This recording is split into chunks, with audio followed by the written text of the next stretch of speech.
considera que no puede ser feliz más. ¿No es normal, por ejemplo, acaso que muchas víctimas luego asesinen a sus victimarios? Entonces la víctima pasa por todo un proceso. Hay mucha gente también que se pierde ya, ¿no? en el temor, en la rabia, en la profunda depresión, y simplemente huyen de la realidad. El joven alegre, feliz, ya no quiere estudiar, se va a las drogas, se pierde. La señorita que sonreía al universo entero, ahora ve su vida acabada, truncada. El dolor de la víctima es un dolor indescifrable. Solo lo puede saber una víctima que haya sufrido como él. Vamos con la siguiente reflexión. Tipos de víctimas. Vamos a ver ahora cómo los defensores de la ciencia de la victimología y los exponentes, quizás no defensores porque es gran aceptado este tema hoy en día, han clasificado a las víctimas. Quizá tú no estés de acuerdo con alguna de estas clasificaciones, pero esa es la teoría. Vamos entonces a verlas una por una. Vamos por la primera. Víctima totalmente inocente. La víctima totalmente inocente es aquella considerada víctima ideal. En realidad la víctima ideal no contribuye ni activa ni pasivamente a la posibilidad de la comisión del crimen.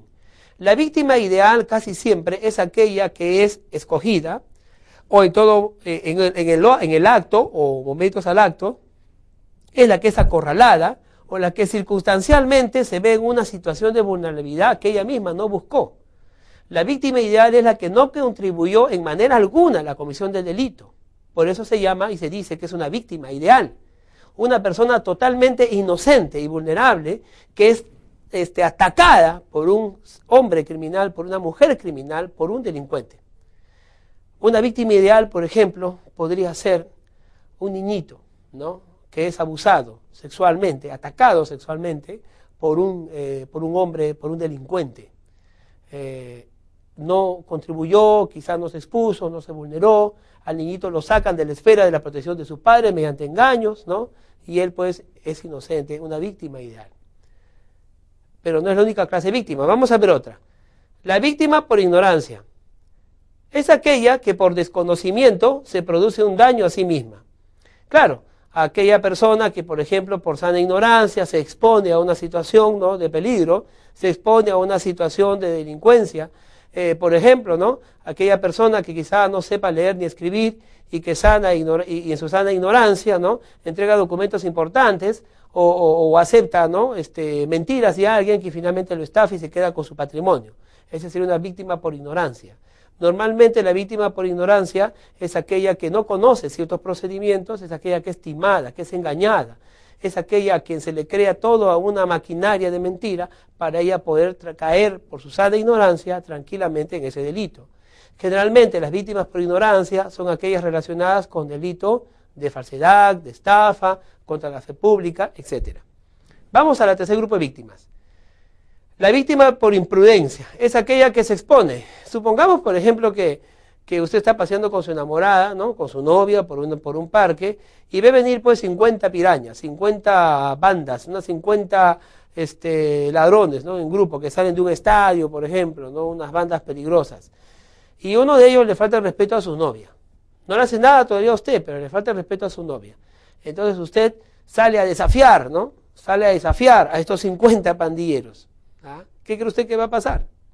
Obviamente pues los pandilleros harán de usted, ¿no?, lo que quieran. ¿Por qué? Usted imprudentemente se ha expuesto.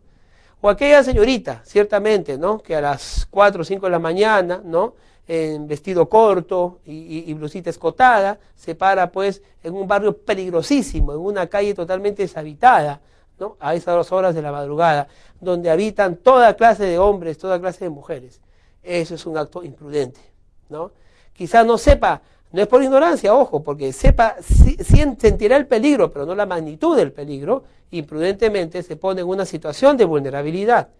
El hecho de estar en una situación de vulnerabilidad o de haberla creado nosotros mismos, definitivamente nos vuelve no una víctima ideal, sino una víctima por imprudencia. Tenemos también la víctima voluntaria, vamos a ver, que es tan culpable como el delincuente mismo, aquella que por su voluntad propia se convierte en víctima. Por ejemplo, el suicidio. Seguimos. Tenemos la víctima agresora, es aquella que ataca y luego es atacada. es aquel casi clásico caso en el cual el victimario, ¿no? Se vuelve víctima. Supongamos usted quiere asaltar a alguien y ese alguien saca un revólver y lo mata. ¿Ah? ¿Quién atacó primero? Usted. Él atacó después, ¿verdad? Aunque usted sea la víctima, obviamente el que lo mató tratará de justificar por todos los medios que fue en defensa propia, etcétera, etcétera, etcétera. La víctima agresora, finalmente, es la que agrede primero y luego, ¿qué pasa? Recibe una sopa o una cuchara en su propia medicina, ¿verdad? ¿Qué más? Víctima provocadora. Es la víctima más culpable que el autor. Es la que incita al infractor a cometer el ilícito con su conducta. Será aquella, pues, que busca que tú cometas el delito, ¿no? Te insulta, te pone el cuchillo en la mano, te pone la pistola en la mano y te dice, dispara, si tienes las agallas para hacerlo. Y usted dispara, pues, ¿no? Obviamente la víctima provocadora, por eso sí que es más culpable que el autor, porque el autor está dudando, el autor no lo puede hacer. Entonces la víctima provocadora, pues, lo que hace es hacer que esa persona cometa el delito, por supuesto contra ella misma. Víctima comunica culpable. Vamos a ver la pasividad positiva. Es aquella víctima simuladora, ¿no? Es aquella que junto como la que sigue, víctima imaginaria, imagina en su mente su situación victimal. En realidad no es víctima. Ella supone, cree que es víctima. Generalmente esto se presenta en los casos en que hay poca autoestima o en que la persona ha crecido, ¿no? En un ambiente poco formativo.